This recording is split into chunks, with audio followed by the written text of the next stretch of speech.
Hi, it's Ian from the Postal Hub podcast, And Marek from Last Mile Experts. and we are the Last Mile Prophets. This is the last word on the last mile. This video is created thanks to Modern Expo, one of the key players in the world's parcel locker market. Modern Expo's product portfolio includes innovative solutions with refrigeration and freezing cells, Bluetooth locks, and even personal parcel lockers. Marek, we're returning our attention to the USA, but before we do, Marek, something very important. A couple of weeks ago, we recorded a video on the Royal Mail and got quite a bit of interest. But one thing that has gone unresolved is my squeaky chair, not my squeaky chair, this t shirt and the significance of the symbol on my t shirt. Nobody yet has correctly guessed, so whack your comments below. Let me know what you think. Maddock hasn't guessed. Which I wouldn't even dream of trying, Ian. But put us in the right direction. Is it something to do with Australia? Nope, nothing to do with Australia. Oh, okay, right. Well, that was my Nothing to do first with stab. Australia. Well, Very everyone, much a you now European know thing. it's nothing to do with Australia. You would have once. Well, it's a global phenomenon. Let's put it that way. Now, moving on to the topic of today, which is UPS. UPS, as part of its, had a whole heap of results and all that sort of stuff, announcements in the last month or so, mentioned that it's doing some consolidation of deliveries, but it's doing it in an interesting way, Marek. They're working with one retailer, and if wherever possible, it's restricted to a certain number of markets, where there is an order via that retailer that's going to be shipped by UPS, the parcel will be the order will be held for up to 9 or 12 hours, something like that, to see if there's going to be another UPS parcel going to that address, so the parcels can be consolidated and delivered together, therefore delivering an efficiency to UPS and hopefully a cost saving. One retailer, and it's a bit of a half pregnant kind of idea by the looks of it to me, when you think that Amazon has been doing Amazon Day for how long? I can't even remember now. I know Amazon's got control over the whole ecosystem in the US, but still. But it's a bit different. First of all, hello, Ian. Hello, everyone. It's a bit different for Amazon because this is big Amazon doing it centrally. Now, we don't know who the retailer is because they haven't told us. So, you know, it could be, we have no idea, big or small, but it would have to be a pretty big one for this to make any sense at all. But you know what? When I hear about this, I cannot stop but wonder, where are these guys going? Because not many people know about this, but UPS had the chance of being the premier player in out of home. Because for those of you who remember a network called Kiala, this was the biggest network in Europe at one time. It was a real precursor of out of home when in the US they hadn't even started thinking about it. So it was really one of the first and biggest networks in the world. They bought it, which was a smart move. And then what did they do with it? Not a lot, Ian. Not a lot. Well, we do know that UPS and FedEx have been trying to expand their out-of-home network in the US via partnerships, and we've discussed this before.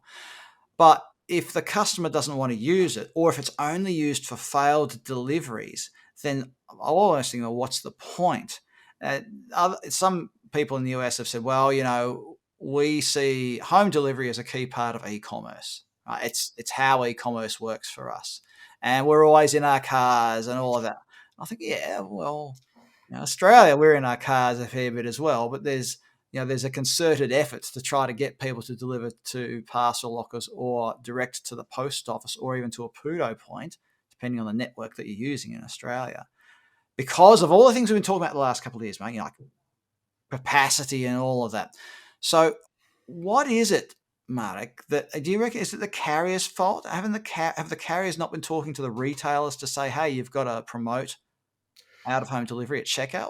What do you reckon? I think there are a lot of reasons. First of all, starts here because how many times have you heard the US is not an out of home market? I've heard it, Many times. and it's partly I think because yes, traditionally it wasn't, but also because no one's given an offering that is attractive enough. And I think you need, what do you need? You need IDM, the secret sauce, the ability, there's the Uber for parcels for consumers to share which PUDO or locker is of importance to be able to change their mind. So that's one thing. It doesn't work particularly well in the US. The second thing you need is a dense and proximate network, which historically hasn't been there. That's changing, to be honest. Well, there is the post office network, of course, but we're talking about UPS That's today. a So special. That's a whole Ian. That's a whole special subject. Queues, issues, etc. But there isn't a customer-centric dense network, or hasn't been until very, very recently. I think it's changing slowly. So that's the second thing. The third thing, exactly as you said, the e-commerce player has to promote it, because that's where it all starts. Poland, which has become Lokaland, as I like to say, it's mainly because the premier e-commerce player basically created a subscription model that was only available at the beginning through out of home. So, it involves the click decision and what is around that.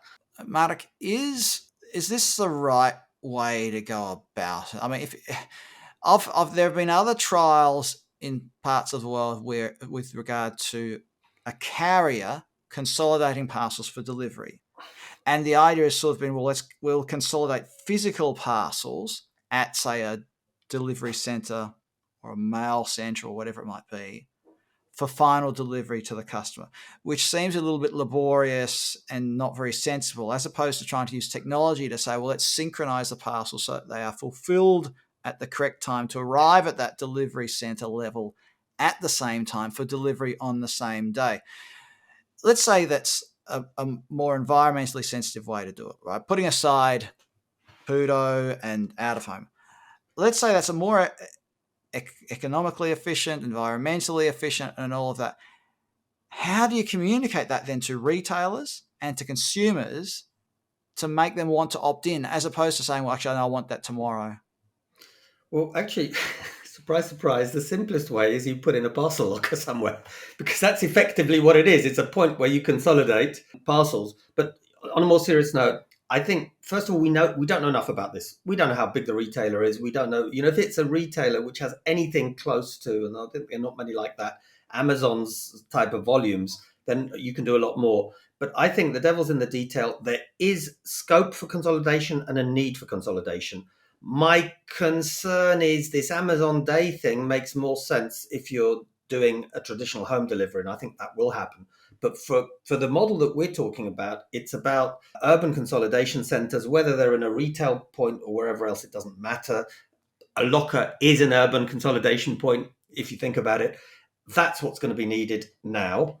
We don't, Ian, honestly know enough about this particular pilot to be able to comment more. I think when we talk about this whole, the whole e-commerce delivery experience in the US, you can say, well, it's different in the suburban USA compared to, the streets of Paris or Berlin or wherever, when you've got the opportunity, say, to deliver to a garage, which we've talked about before. I'll try and put a link up here in this corner to our video on Amazon's in-garage delivery.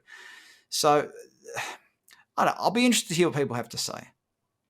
Is UPS going down the right path here? Should they be actually looking at out-of-home delivery? Is there some other answer out there? Pop your comments in the below here, either on LinkedIn or on YouTube, and let us know, because I think it's an interesting discussion to have. And there's also, as we said earlier, there's the question of the shopping culture in the US. If the customer has been conditioned to expect home delivery, how can they be convinced that there are other options out there? Well, some people would say that the prevalence of porch piracy should be enough to encourage people to look at other forms of delivery. Anyway, drop your comments below. Marek, any final comments before we wrap up? No, I think interesting subject. It would be great if somebody from UPS might care to enlighten us, give us a little bit more information so that we understand better what exactly is behind this model. Or if not from UPS, there may be someone from the retailer that we don't know too much about at this stage. Thanks for watching this video on YouTube. Remember to hit like, subscribe, and the notifications bell so that you get a notification every time we publish a new video and every time I wear a new t-shirt. Most important thing. Your subscription helps us keep this channel free. Marek Rajecki, thanks for being part of Last Mile Profits today. Thank you, Ian. Thank you, everybody.